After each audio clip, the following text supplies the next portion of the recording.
परळीतील व्यापारी महादेव मुंडे हत्या प्रकरण आणि या प्रकरणी आता बांगर यांचा जबाब घेऊन आरोपींना अटक करा अशी मागणी होतीये। महादेव मुंडेंच्या पत्नी ज्ञानेश्वरी मुंडेंनी ही मागणी केली आहे। अन्यथा आत्मदहन करण्याचा इशारा देखील देण्यात आलाय।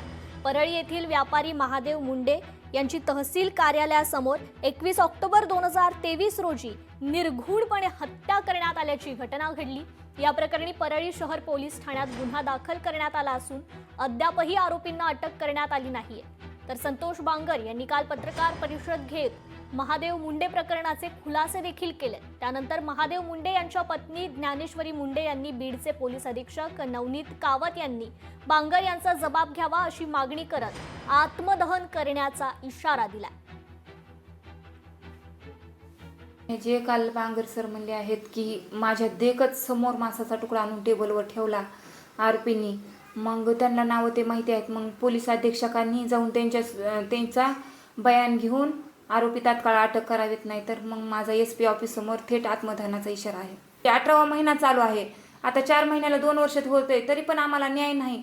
स्वतः विटनेस व्हायला तयार आहेत ते बांगर सर, स्वतः फिर्यादी द्यायला तयार आहेत आणि ह्यांनी साधा त्यांचा जबाब घ्यायला तयार नाहीत। म्हणजे हे पाठराखणच करायलेत ना आरोपीची।